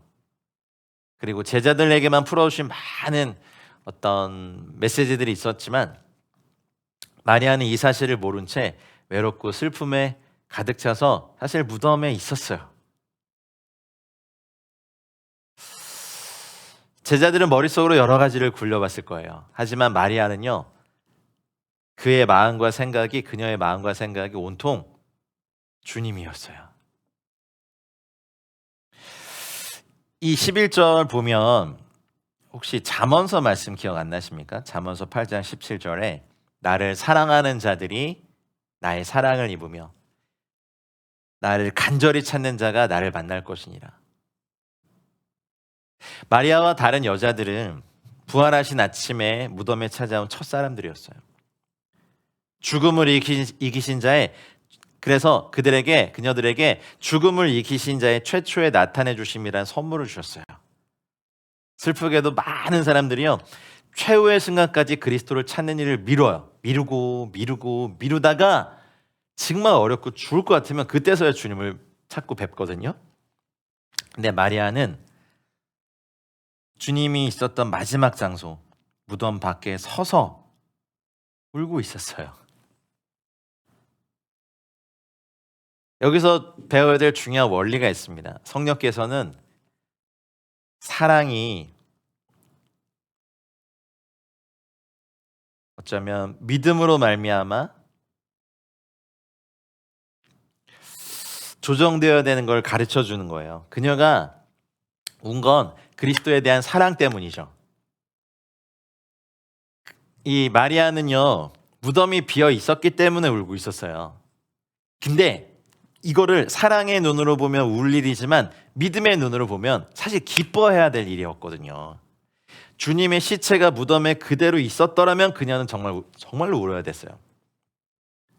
그랬더라면 주님의 약속이 실현되지 못했을 거고 십자가상의 공로도 헛된 것이 될 거고, 그래서 그녀뿐만 아니라 저희들 인류의 모든 사람도 자기의 죄 가운데 그대로 남아 있었을 것이기 때문에 그래요. 우는 건 사랑을 나타내지만 또 다른 불신의 표현이었어요. 이 빈 무덤 앞에서 운다는 건. 이게 뭘 의미합니까, 여러분? 십자가만을 묵상하는 건, 십자가가 절대 나쁘다는 게 아니지만 십자가만을 묵상하고 부활의 신앙을 갖지 못하면 우리에게 이런 상황이 생겨요. 내가 너무나 죄악이 많아서 슬프고 주님이 계시지 않아서 슬프고 죽음을 이길 수 없다는 것 때문에 슬픕니다. 근데 주님은 빈 무덤을 보여주셨고 그 주님이 말씀하신 대로 살아나셨어요. 이때 믿음이 작용했다면 사랑 때문에 우는 행위를 그쳤을 거예요. 우리에게도 그런 거 있죠. 자기 연민에 빠져서 내가 얼마나 정말 힘든지, 내가 얼마나 어려운지 뭐 이런 것만 묵상하면 우리는 계속 울고 있을 거예요. 근데 부활의 신앙에 참여하면 우리는 사실 이 상황을 기뻐해야 되거든요. 주님의 말씀대로 무덤이 비어있네? 막 그러면 이거 기뻐해야 될 일인데, 그러니까 사랑만으로 있는 것 교회가 아니라 거기에 하나님의 말씀에 근거한 믿음이 더해져야 되는 거고. 그러면 여기 또 소망이 이렇게 덮이면 뭐가 되겠습니까? 그럼 살아나신 주님을 내가 뵐 수 있을 거야. 주님이 말씀하신 것처럼 나도 주님의 이 부활에 참여한 자가 되겠지. 이건 또 소망이죠. 무덤 밖에 서서 울고 있는 마리아를 아무것도 그녀를 위로할 수 없는 것처럼 울고 있었고, 천사들이 그녀에게 말을 건넸을 때도 울고 있었잖아요. 자, 12절을 보겠습니다. 흰옷 입은 두 천사가 예수의 시체 누였던 곳에 하나는 머리편에 하나는 발편에 앉았더라. 13절도 읽고 설명을 드릴게요. 천사들이 이르되 여자여 어찌하여 우느냐 이르되 사람들이 내 주님을 옮겨다가 어디에 두었는지 내가 알지 못함이니이다 말씀하셨습니다. 천사들이 말을 건넜을 때도 울고 있었거든요. 우는 이유는 한결같았어요. 사람들이 내 주님을 옮겨다가 어디에 두었는지 내가 알지 못함이니이다. 근데요, 이제 14절에 보면 이것도 읽고 설명드릴게요. 이 말을 하고 뒤를 돌이켜 예수께서 서 계신 것을 보았으나 예수이신 줄을 알지 못하더라. 그녀가 찾는 주님은요, 줄곧 그녀 곁에 계셨어요. 여러분, 창세기 21장에 보면 하갈도 울었죠. 근데 가까운 곳에 우물이 있었어요. 근데 마리아도 그래요. 울고 있었지만 바로 곁에 우물이 있었어요. 생수의 근원이신 예수님 계셨는데 그것을 볼 눈이 없었던 거죠. 우리가 그리스도의 믿음의 장성한 분량에 충만한 데까지 이르는 것에 하나님의 말씀에 대한 지식이 반드시 필요합니다. 그 말씀을 깨닫게 하시는 것이 주님이시고, 그 말씀에 비추어 보면 내가 내 연민에 빠져 있는 것도 죄고, 내가 십자가 앞에서 나를 정죄만 하는 것이 올바른 신앙이라고 하는 것도 사실 울고 있는 마리아에 불과해요. 주님이 옆에 계심을 볼 수 있는 그 눈을 뜨게 하신 은혜가 저 여러분들에게 있기를 주의로 축원합니다. 울면서 무덤 안을 들여다보는 이 마리아, 억제할 수 없는 슬픔에 사로잡히면 항상 이런 결과가 있어요. 우리는 희망이 없는 사람들처럼 슬퍼하고 또 어려운 것이 아니라, 사실 이 세상을 바라보면 여기다 쓸까요? 누가복음 21장 26절의 말씀처럼 사람들이 세상에 임할 일을 생각하고 무서움으로 기절하는 시대에 저희가 살고 있어요. 여러분, 요즘 뉴스 좀 보십니까? 폭염, 그리고 이런 폭염에 이슬람 성지순례 하다가 죽는 사람들 1,000몇백 명이 죽고, 허리케인, 태풍, 열대성 폭풍, 저희도 사실은 올여름이 어떨지 좀 두렵습니다.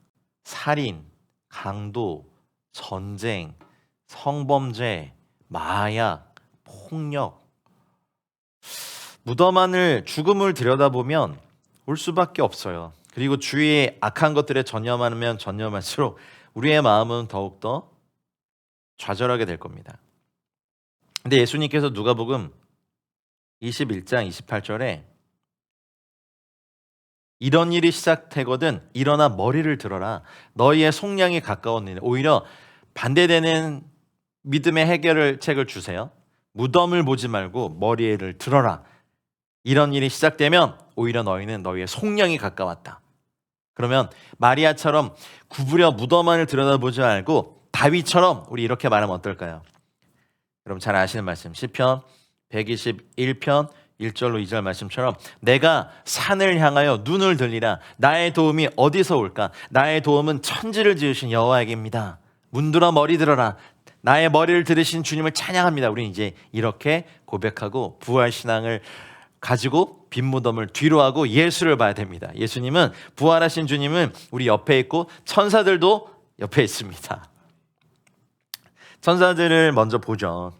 예수의 시체에 누웠던 곳에 하나는 머리편에, 하나는 발편에 있습니다. 여러분, 무덤에 천사들이 있었다는 건 하나님께서 그 악한 자들이 그 몸을 가져가게 두지 아니하셨다는 절대적인 증거입니다.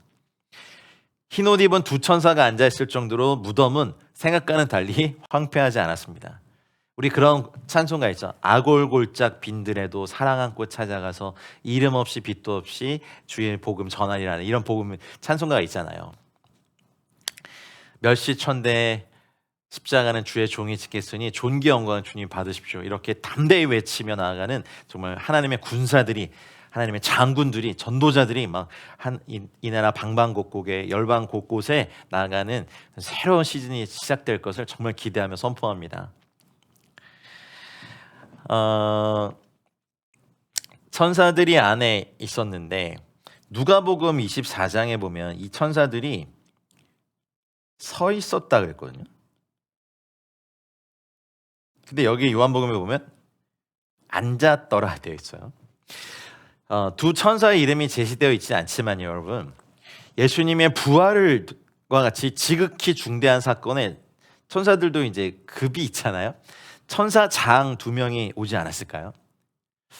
네, 미가엘과 가브리엘이다라고 아주 오랫동안 초대교회로부터 이 두 천사의 해석을 그렇게 해왔어요. 그리고 사도행전 1장 10절에 주님께서 승천하실 때도 두 천사가 같이 이렇게 올라가거든요.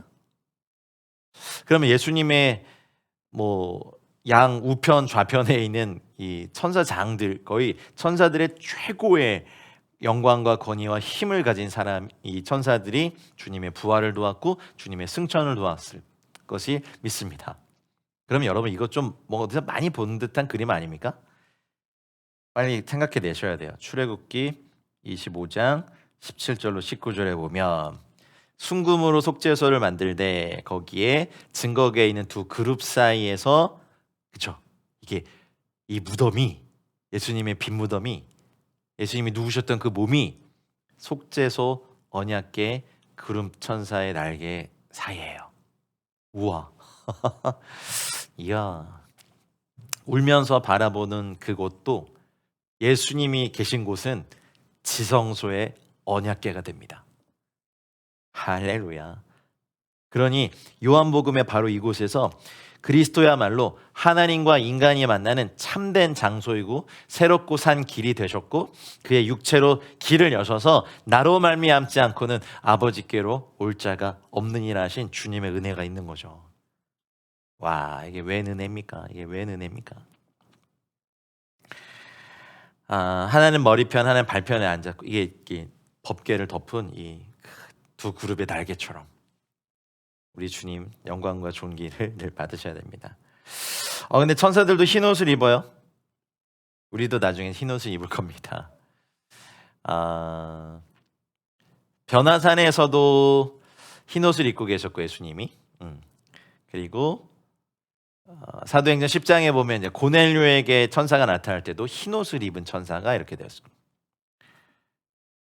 그리고 마태복음 28장 3절에 보더라도 그 형상이 번개 같고 그 옷은 눈같이 흰 천사에 대해서 말합니다. 형상이 번개 같고 옷은 눈같이 흰다. 천사들이 나타나서 그리스도의 무덤이 영광의 장소가 됨으로써 이제 십자가의 치욕이 제거되고 그리스도께서 하늘에 속한 위엄이 빛을 발하게 됩니다. 무덤은, 죽음은 천국으로 가는 우리의 길을 가로막지 못해요. 우린 잠시 육신의 장막을 떠나는 것뿐입니다. 주님 안에서 자는 것뿐입니다. 아브라함의 품속으로 올라가고 그 주님의 큰 날에 우리의 몸을 다시 살리실 걸 믿습니다. 이 십자가에 못 박힌 그리스도는, 이 무덤은 참된 속죄소셨기 때문에 두 그룹 천사는 우리가 가까이 가지 못하도록 화영검을 들고 머리와 발에 서 있던 것이 아닙니다. 에덴 동산과 다르죠. 이제는 우리를 환영하고 우리에게 생명의 길을 안내해주는 사자들로서 거기에 서 있습니다. 구원의 문은 열렸습니다. 할렐루야. 주님의 십자가와 주님의 빈 무덤에서 우리는 구원의 길은 활짝 열렸습니다. 그걸 가로막아서 무슨 사람이 참목자니 뭐니 그런 말에 속지 마시고 예수 그리스도 안에서만 이 길을 가십시오. 천사들이 그래요. 이런 놀라운 일이 일어났는데 어찌하여 우느냐. 이게 사실은 우리의 불신, 우리의 두려움, 우리의 불평, 우리의 어떤 하나님의 말씀에 대한 결핍을 보면서 천사들은 놀라요. 아니 부활의 이 놀라운 사건을 보고도 어찌하여 우느냐 이 미련한 여인아라고 하진 않았겠지만 어찌하여 우느냐 이건 지금 기뻐하고 찬양하고 춤을 춰야 되는 거다 마리아야. 어쩌면 이걸 저희들에게 하는 말 같아요. 재진아 어찌하여 네가 낙심하느냐. 재진아 어찌하여 이걸 포기하려 하느냐. 이재진 네가 어찌해서 여기서 도망치려 하느냐. 이런 걸 저한테도 하는 말씀 같아요. 천사들이 이걸 다 봤으니까. 선지자들이 예언하고 예수님이 말하고 지금 죽으셨고 3일 만에 말씀대로 부활하셨는데 어찌하여 우느냐 마리아야. 막 하늘의 존재들도 막 천사들도 그걸 왜 울고 있어? 막 이런 거죠. 마리아야 웃고 즐겁고 노래하고 춤을 춰야 돼. 말씀대로 그가 죽으셨고 말씀대로 살아나셨어. 마리아야 춤을 춰. 어찌하여 우느냐. 여러분 천사들도 우리한테 그래요. 순종만 하면 하늘의 군대가 동원되고 복음의 문이 열리고 구원의 길이 열리는데 어찌하여 낙심하여서 사람의 눈치를 보고 있느냐. 우리에게도 하신 말씀입니다. 그러니까 이 여인에게 사람들이 내 주님을 옮겨다가 어디 두었는지 알지 못합니다. 사랑이 귀하지만 믿음이 결여된 사랑은요 사실은 책망이에요. 근데 이걸 뭐라고 하지 않으셨어요, 그렇죠? 사랑 때문에 어쩌면 보지 못하는 것들이 있으니까. 사랑에 꼭 여러분 믿음과 지식, 성경의 지식들, 말씀들, 진리가 꼭 이렇게 조정이 돼서 감정에 휩싸이지 말고 믿음과 소망과 사랑 세 가지가 여러분 안에서 정말 이렇게 잘 어우러지는 성숙한 믿음의 사람들 되시길 축복합니다. 그리고 14절 이 말을 하고 뒤로 돌이켜 예수께서 서 계신 것을 보았으나 예수인지를 알지 못하더라. 이 말을 하고 돌이켜.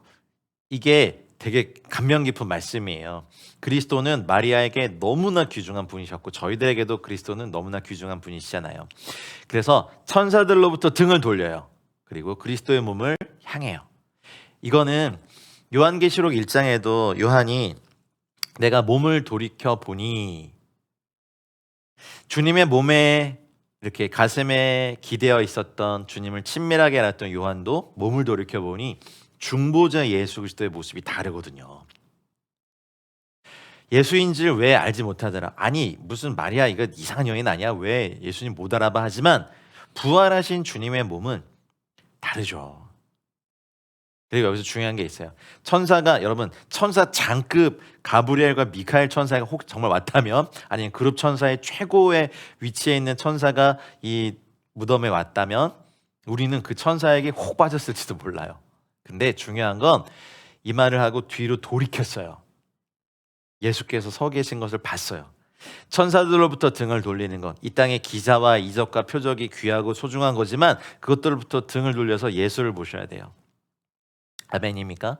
우리에게 주신 부와 축복과 명예와 강건함과 잘됨과 장수가 귀한 거지만 그것으로 돌이켜 예수께서 서 계신 것을 봐야 돼요. 우리의 자녀들이 잘되고 가정에 평화가 있고 평안함이 있는 것이 좋은 거지만 그것으로 돌이켜 예수께서 서 계신 것을 봐야 돼요. 예수님은요 이 땅의 구원의 일을 많은 사람들 수많은 민족들이 주 앞에 들어오는 걸 보기까지 이제 앉아 계시지 않아요. 서 계셔요. 이거 보셔야 돼요. 구원자 예수님만을 좋아했다면 중보자 예수 그리스도도 보셔야 돼요. 심판조로 오실 예수님도 보셔야 돼요. 우리가 성령께서 우리에게 지혜와 계시를 주사 우리의 눈을 열어 예수님의 참모습을 깨달아 하는 은혜가 있기를 축복합니다. 할렐루야. 사실은 베드로와 요한이 집으로 있는 곳으로 돌아갈 때 예수님께 여기 계셨다면 베드로와 요한도 보고 계셨다는 말씀이잖아요. 와, 이거 사실 좀 소름 끼쳐요. 근데 마리아가 무덤에서 떠나지 않았다는 건 되게 감동적이고 예수님이 이제 부활하신 이후에 40일 동안 하나님의 이제 제자들을 만나고 하나님 나라의 일들을 강론하셨는데 울고 있는 한 여인에게 나타나세요. 할렐루야. 이게 간절히 주님을 찾는 사람에 대한 상급이에요. 여러분, 주님을 밤에도 찾으시고 아침 일찍 일어나서 찾으시고 자면서도 찾으시고 여러분 마음에 주님을 향한 상사병에 걸리시는 은혜가 이렇게 축복합니다. 너무 고마우신 주님에 대한 사랑 때문에 마리아의 입장에 한번 말해볼게요. 내 눈에 안 계시지만 주께서 누워 계셨던 장소를 떠날 수가 없는 거예요. 자녀를 어느 곳에 사고로 잃은 분이 시간이 날 때마다 그 장소를 찾아가시고, 아들을 잃은, 딸을 잃은 어떤 부모님들이 아들과 딸과 소중히 추억을 가졌던 그곳에 계속해서 방문하시는 거 왜 그래요? 그 미련한 짓을 왜 해요? 사랑과 그리움 때문이잖아요. 마리아가 그런 상태였을 거예요. 베드로와 요한도 집으로 돌아갔는데 마리아가 무덤에서 떠나지 않았다는 사실은 되게 감동적이고 되게 주목해야 될 일이고, 어디 계신지 알 길이 없지만 그 사랑 때문에 무덤 주위에 머물 수밖에 없어요. 그 사랑 때문에 귀하신 몸을 마지막으로 보았던 장수의 존경을 표하고 있는 거예요. 마리아의 성숙하진 못했지만 주님을 향한 간절한 사랑을 보세요. 주님을 사랑하는 사람은요, 상을 받아요. 베드로와 요한이 보지 못했던 천사들도 봤죠? 그 안에 들어갔었는데 베드로와 요한도. 그리고 천사들이 말하는 걸 들었죠? 그리고 주님을 만나요. 이 세상에 복음이 전파되는 곳에 어디든 요한복음 20장을 읽는 곳에는 마리아에게 주신 상급을 알려주시잖아요. 예수께서 서 계신 것을 보는 건 복된 말씀입니다. 왜 자신의 무덤 곁에 서 계셨을까요? 분명 그를 사랑한 자에게 주신 마음의 응답이셨을 겁니다. 육신을 따라 더 이상 알지 못해요. 이건 또 저희들에게 주신 영적 원리이기도 해요. 부활하신 주님은 육신을 따라 알 수 없어요. 연구해서 알 수 없어요. 책 읽어서 알 수 없어요. 성령께서 우리에게 주님을, 부활하신 주님을 깨닫게 하시는 은혜가 있으셔야 합니다. 자, 15절을 볼까요? 예수께서 이르시되 여자여 어찌하여 울며 누구를 찾느냐 하시니 마리아는 그가 동산지기인 줄 알고 이르되 주여 당신이 옮겼거든 어디에 두었는지 내게 이르소서 그리하면 내가 가져가리이다. 살아나신 구세주의 최초의 말씀이 여자여예요. 어째 울며 누구를 찾느냐? 주님다우신 말씀이에요. 주님은 마음이 상한 자를 고치시죠. 그리고 마침내 모든 백성의 얼굴에서 눈물을 씻어주는데, 부활하신 주님이 첫 번째 눈물을 닦아주신 분은 미숙했지만 성숙한 사랑은 아닐지도 모르고 지식이 결여된 사랑일 수 있지만 주님을 사랑하는 마음 때문에 무덤 곁을 떠나지 못한 한 작은 여인의 눈물을 닦아주세요. 와, 야, 이 우리 주님 정말 최고의 사랑이십니다. 이런 주님을 우리가 어떻게 사랑하지 않을 수 없습니까? 뭐 신땡지 그냥 그런 할배들이 무슨 왜 그런 사람들이 주님의 자리를 차지하고 있는지 모르겠습니다. 결국에 마지막 날에는 주님의 백성들이 이 땅에서 흘린 모든 눈물을 다 닦아주실 거죠. 우리는 그날을 기대하죠. 부활하신 주님을 너무 사랑해서 무덤조차 떠나지 못하는 이 작은 갸녀린 여인의 어깨와 마음을, 눈물을 닦아주신 거, 이게 책망이 아니죠. 어찌하여 울며 누구를 이런 식이 아니죠. 어쨌든 그 동산지기인 줄 알고 구체적인 이름도 밝힐 생각도 꿈에도 하지 말고 그냥 그라고만 말해요. 당신이 옮겼거든 그 시체를 내게 이루. 그럼 내가 시체라도 가져갈 겁니다. 그리스도는 그녀의 것이 아직 여기 보면 사랑의 심도를 나타내죠. 시체라도 내가 가져갈 겁니다. 내 주님을 빼앗길 수 없습니다. 내 주님을 찾아야 되겠습니다. 하나님의 교회와 성도들이 이러한 상태로 머물 수 있다면 이건 최고가 아니겠습니까? 이런 상태가 유아인이에요. 자, 16절 읽겠습니다.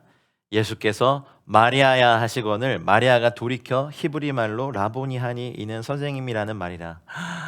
살아나신 그리스도께서 그의 사랑하는 영혼에게 하신 두 번째 말씀이 마리암 레게이 아우토 이수스 마리아야. 아까는 여자여 그랬거든요. 이름으로 그녀를 부르시기 전에 여자여라고 부르셨습니다. 그가 여자라고 부르셨을 때는 하나님으로서 그의 피조물에게 하신 말씀이라면, 마리아라라고 부르셨을 때는 구세주로서 그가 구속하신 자 중 한 명에게 말씀하신 겁니다. 여자여는 창조주로서 하나님으로서 피조물에게 말씀하신 것, 그리고 마리아야라는 건 구세주로서 그가 구원하신 자 중에 하나에게 말씀하신 것. 그래도 우리가 주님 만나고 주님이 우리의 이름을 불러주시잖아요. 재진아라고 하는 말씀. 다른 말씀 안 해줘. 그 음성 매일 들려줬으면 좋겠어요. 네, 주님, 다시 한번 말씀해 주세요. 재진아.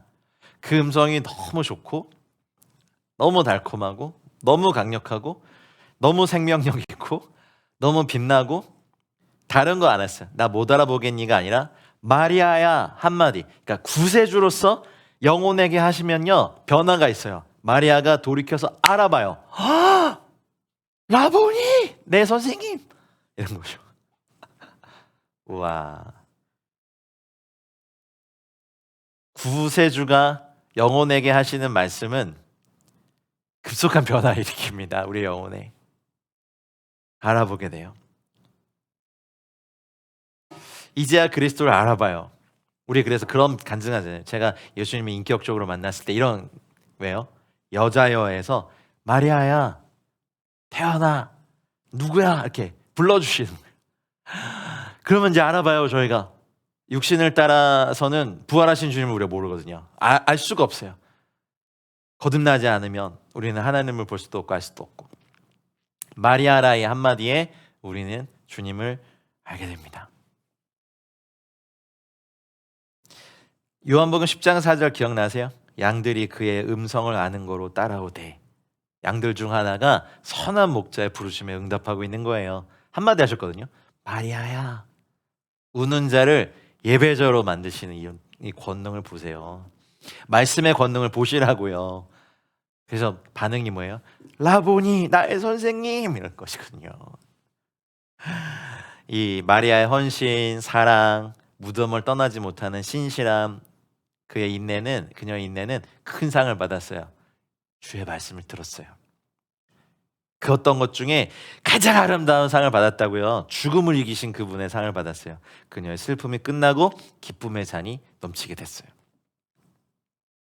이름으로 부르시자 몸을 돌이켜서 라본이라고 말했어요. 동산지기인 줄 알았던 그에게서 돌이켜 무덤을 향했거든요. 그러니 주님의 음성을 듣고 다시 예수님께 돌이키는 것. 이제는요, 모든 사람의 귀에 들리는 주의 음성이 아니에요. 아버지 하나님께서 예수님에게 주신 양들에게만 부르시는 특별한 음성이에요. 갈라디아서 4장 9절에도 사도 바울도 그랬어요. 이제는 너희가 하나님을 알 뿐 아니라 하나님이 너희를 아신 바 되었다. 왜요? 구세주가 그 일을 이루셨어요. 이제 여러분은 이름으로도 하나님께 아는 사람들입니다. 자, 17절. 예수께서 이르시되 나를 붙들지 말라. 내가 아직 아버지께로 올라가지 아니하였노라. 너는 내 형제들에게 가서 이르되 내가 내 아버지 곧 너희 아버지 내 하나님 곧 너희 하나님께로 올라간다 하라 하시니.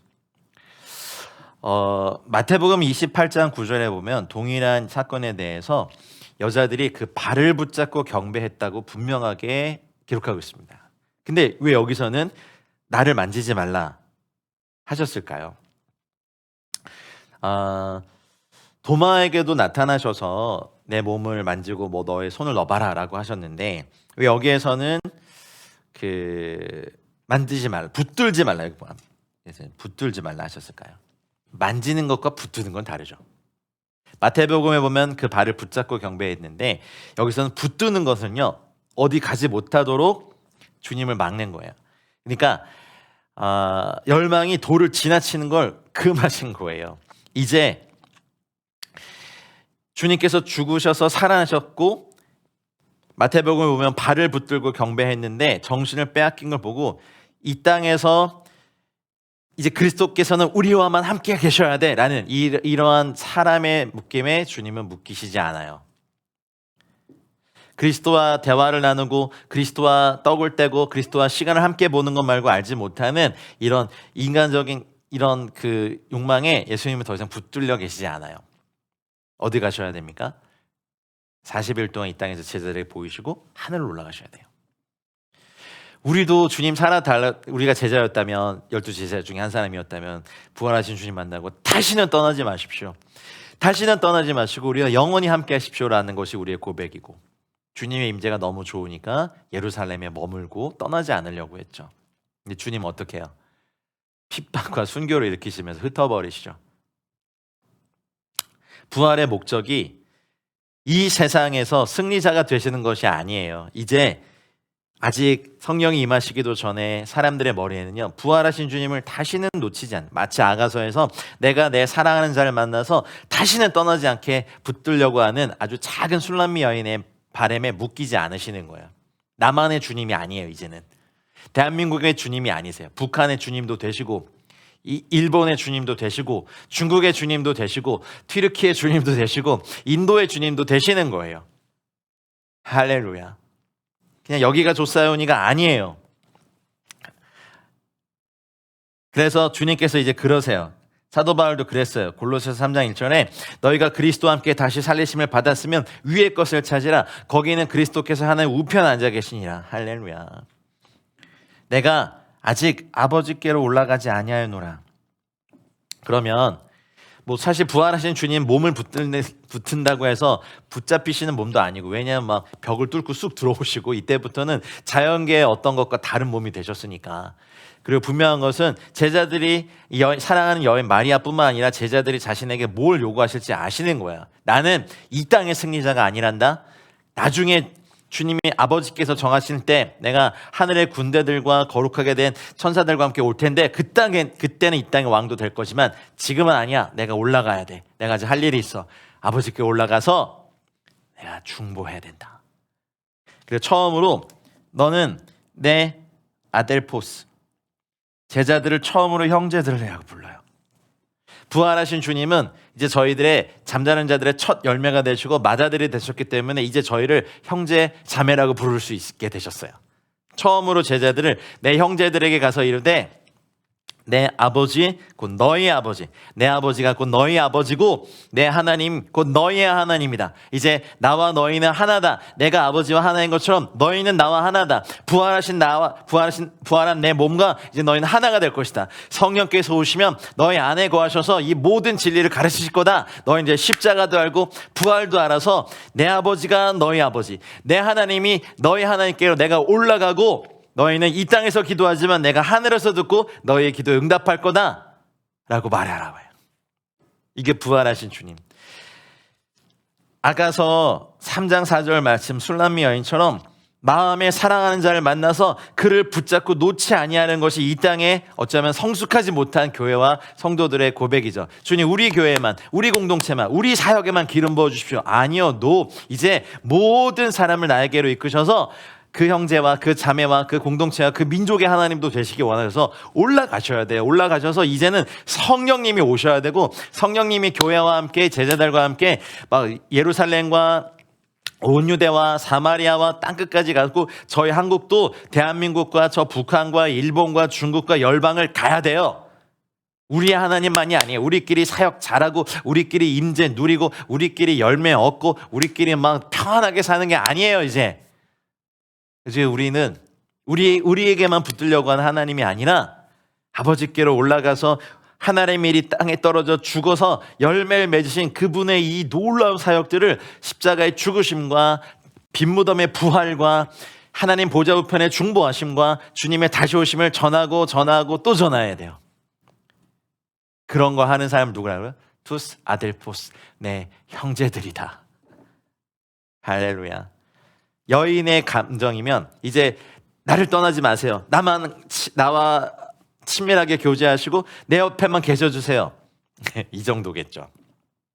우리 민족의 하나님만 되십시오. 일본의 하나님 되지 마시고 중국인의 하나님 되지 마시고 북한의 하나님 되지 마시고 우리 민족의 하나님만 되어주십시오. 우리가 이렇게 고백하면 안 된다는 거예요. 역사상 기독교가 민족주의 안에 묻혀버리면 항상 복음은 타락했어요. 그리고 우리 기독교가 최고다. 우리는 전통 있는 기독교다. 그거 다 헛건 거 아시죠 이제?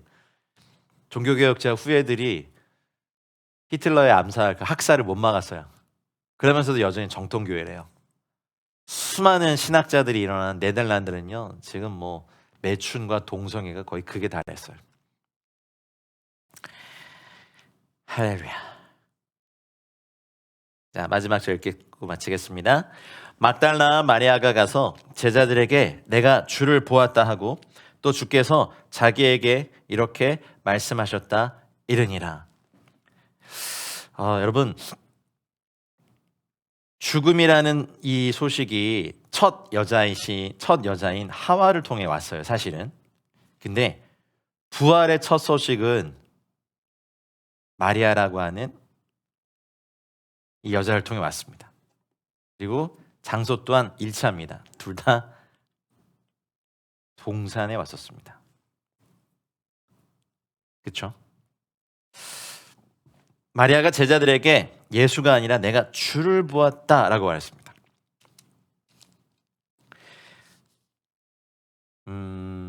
마가복음 16장에 보면 10절 11절에 보면 마리아가 가서 예수와 함께 하던 사람들의 슬퍼하며 울고 있는 중에 이를 알려요. 근데 그들은 예수께서 살아나셨는 것과 마리아에게 보이셨다는 것을 듣고도 믿지 아니하더라 이렇게 되어 있거든요. 이제부터는 그리스도의 복음을 전하면 이런 반응들이 일어나요. 그가 전하는 기쁜 소식을 신속하게 영접하는 자는 매우 드물죠. 그리고 복음을 기꺼이 영접한 듯이 보이는 자들이 가장 분명하게 불신을 나타내는 경우가 허다합니다. 이게 지금 제자들도 이렇게 나타나죠. 마리아는 이제부터 증인의 삶을 삽니다.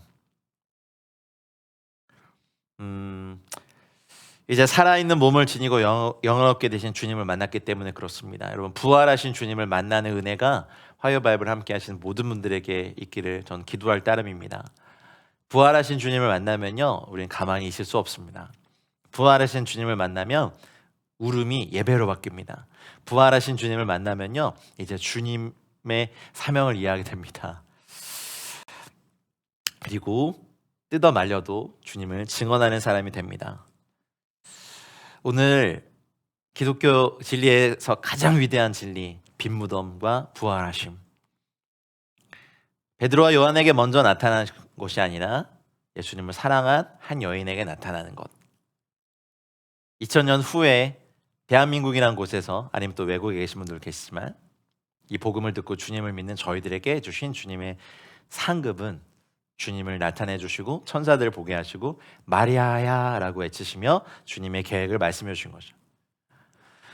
이 은혜가 요한복음 20장을 함께 하신 여러분들 모두에게 있기를 우리 주 예수 그리스도의 이름으로 축원합니다.